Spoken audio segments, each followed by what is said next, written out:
viewers, I am honored to be the founder of Rita 4, which you have been hearing or seeing on social media. Today, we'll be welcoming one of our great partners, who is Farmer Tantoh, and he's coming here to share his story with our takeover generation. Stay with us as we welcome the great farmer, Farmer Tantoh.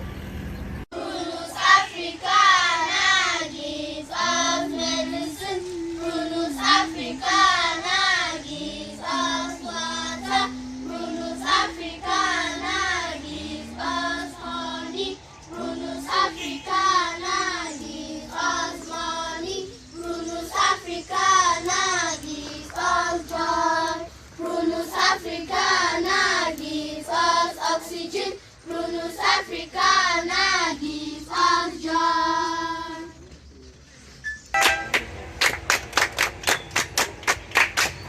Thank you. Wow. So this book has been translated into French in France. They are using it in France and in all French African countries. Where's the French version? So this is a French version. They are using my story in all the French African countries in Africa and also in France and Haiti. And sooner or later they want to translate it into Spanish so they can also help Spanish children all across South Latin America. And it's also going to be translated into German as well. So this is my life story from when I was a little boy up to present. And that's why I'm happy that all of you are here and you are coming up and you are going to become future farmers of Africa, right?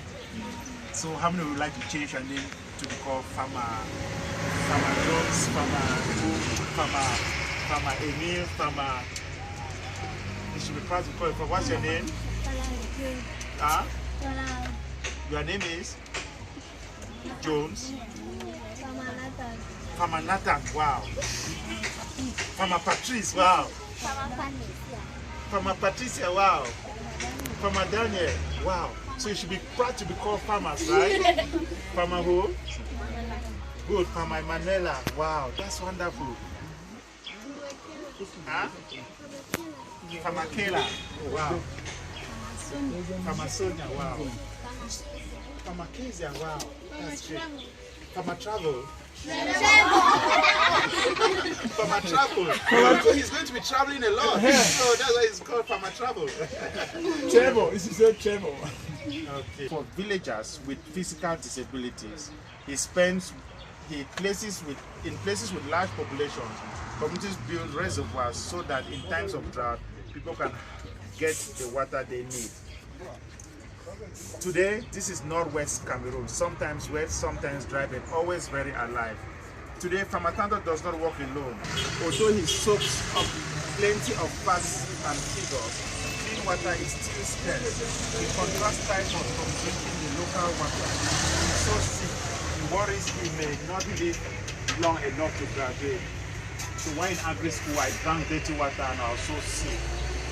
So for 7 years, medical doctors and local healers use their knowledge, medicine and herbs to make Farmer Tantoh feel better. During his recovery, he thinks a lot about his future and the future of his fellow Cameroonians. No one should die from drinking something that is necessary for life. And what is that? Water. Good. So after he is better, Farmer Tantoh gets a chance to continue his studies in the United States, the soil and wells. Back in Cameroon, Farmer Tantoh is eager to use what he has learned. People are still getting sick because they don't have clean water. And when the dry season comes, there is hunger and drought. How can he help his people? Resources are limited. Most villages don't have tractors, motorized tillers, or irrigation systems to bring water to the field. Wow, that's wonderful. She's improving our world. So, it doesn't matter where you come from now, whether you're from Babanki or from Noni or from Kambe or from Oku, you can be the change that you want to see in your community by doing very little things. You must not do big things, right? So what made me to go into water projects because I drank dirty water and I had typhoid. I thought I was going to die. Something told me that if I get well, I need to be the solution to this problem. That's why we've done over 60 water projects in the whole Northwest, providing clean water to over 50,000 people. If you go on my YouTube channel, Farmer Tantoh, you see most of the water projects. Someday, by God's grace, in future, we are going to install a water project here for the nursery here, so that in the dry season, there will be a very big tank with 5,000 liters, so that there can be water everywhere to really get the crops here. So we are still working on the project, right? And when the right time comes, we are going to install that water system here to support your boss here, your leader here, right? Don't be shy. What you say, the man? I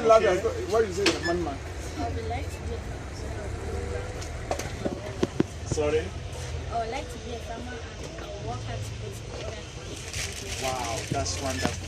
That's wonderful. Yes, see what you wanted to say. Farmer that can travel around the country. Wow, around the country. Wow, that's good. Everything that you are doing to read us to make sure we collaborate and we share our vision together.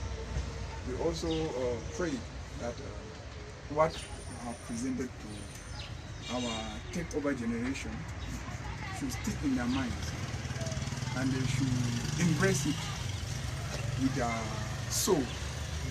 And I believe we are going to have good takeover generation that are going to take over. I call them takeover generation. Wow. Because we are training them to take over from us. Yeah. So I believe you look at their faces, you see already people who are going to take over from us tomorrow. Tantoh, My dear facilitator, coordinator. good to see you again. The pleasure is mine. So you told me you organized a children's program. So how did the idea come about to start bringing in children into Tantoh? You know, for the past 8 years of the existence of Tantoh, Yeah. I've gone through challenges, Yeah. difficulties. How? Because I noticed that from the age of 18 to 40 years and above, Yeah. there's a lot of pressure on young people. Why? Either some are putting their mind to have certificate, Yeah. or their minds are on job. Yeah. When you have a certificate, you are looking for a job. After a job, you are looking for a home. Right after a home, you are looking for a child. After a child, you are looking to how to build a house, how to educate your children. That's so right. There's no passion. So you discover that a child will be graduating from the university where you are struggling with the child to volunteer, the child is not patient to volunteer. Yeah. They are looking at how they want to settle down. Yeah. And there's no blame on them. And I look at it that, but where can we solve this problem? I remember you always say grassroots. That's Grassroots. right. I look at now from the base. Mm-hmm. I said, what if we organize children from 5 years to be training them to come out? Wow. Before they'll be playing, they'll be as if it's a child playing. That's right. But before you notice it, one has picked the passion like you. I Yeah. remember from your story. Yeah. I reflect from your story. That's How right. you started as a child. I said, no, but what if now we are in an urban area That's right. where children, our parents don't want their children to go through what they went through. That's right. A father will be in a house, build a house, put concrete tiles everywhere, Yeah. and they want the child to touch soil. Wow. So I come to think of it. I said, no, let me organize where children will come and be in contact with the nature, with the soil, That's right. dirty their hands, so that before they reach 18 years, where there's that pressure, Yeah. there will be no need for me to tell them that volunteer. That's right. We already identify the ones that can take over us. Wow. Yes. So how did you convince their parents to allow them to come work with you? Because it's not easy, you know. It was so amazing. How? Because it's from there that I noticed that people have been watching at my back. Okay. People have been closely looking at me because Yeah. I did not advertise it. I Yeah. thought I would advertise it Yeah. in church or maybe even give an announcement in the radio. But just immediately I told 1 or 2 or 3 people, I started facing children coming. Until my target was to get 15. Yeah. But later on I had 20 and I even stopped them from coming. Okay. And I did not even announce it. Okay. And I came to think of it, if I had to announce it, maybe we would have had more than 50, 70 children here. There are even some in town who are crying that, well, I want my child to participate. How can I do? How much is the payment? I'm telling them, no, for now, please, you could just hold on with this one. Let me try to see I can. I said, no, please, I want my child to be among those children. Because I always say, just imagine you see a child among these leaders. Just think about the future of your child. I always call them like take over, a future takeover. Wow. Future takeover. Future takeover. Future takeover, which means in future when I'm tired, take over me. Wow. Yes. So I see most of them having names: Malina, Terfosia, Acacia. So did you just decide to give them names? Why did you decide to give them names of trees? Okay, because I discovered that asking a child to identify or telling a child the name of this tree, the child may get the name and forget. But when you name the other child on that name, that when you come in the morning, when you meet with your friend, instead of calling the child on the name that the parent gave, you call the child but on the scientific name of a tree. Wow. Now that tree symbolizes that child in that place. That child now will be forced to know that tree. You will forced to see the tree that they are naming him or her as that tree. That's right. So that's what came in my mind. It will be easy for them to grab those names of the plants. Wow. Yeah. So any challenges have you been facing? Because I see to put logistics together, they have all caps, uniforms, and you feed them. So how do you raise the funds to meet up with all those logistics? Thank God for the benefit, for what God has been doing in Ritafo. Because from the trees we have in the nursery, sometimes we sell and we're able to raise up something. We do not want to put me as a burden to the parents. That's right. We just wanted to see how we can manage them on our own.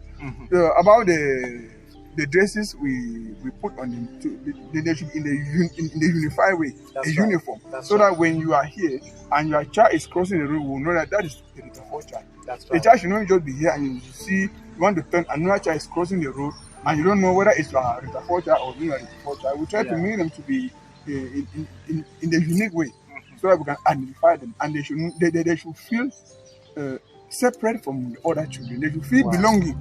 Wow. And when you are there somewhere, you know that I have my uniform that we wear. You feel belonging. You cannot depart from that. You cannot see any child playing maybe with the bicycle. You want to see your own child is riding the bicycle. No, the child always feel like I am somewhere that I am safe and secure. Yes, even now we are in crisis. Yeah. We want to see maybe something is happening to anybody. No, that child is somewhere. Wow. And also trafficking on the way. When we want to cross the road, when you are as a driver, you see people on the uniform or children like that. That's a group of people. That's right. Yes, like stray children. Wow. And so, any last message to probably our viewers out there?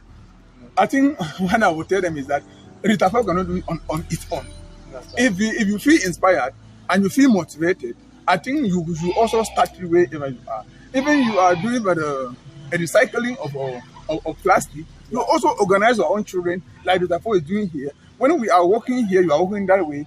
We are building the takeover generation to take over from us. The passion you have, the passion Ritafo has here, we'll be able to hand whatever thing we are doing to them. I think that's the last message I have for any viewer who is viewing Ritafo, and also to appreciate our Farmer Tantoh, who has been working hard behind Ritafo, working hard behind others organizations to create awareness that they are at the grassroots level and they are struggling, that the world should see them, and the world should also know that there are people who have passion to change the environment or to build future leaders. Wow. Thank you so much.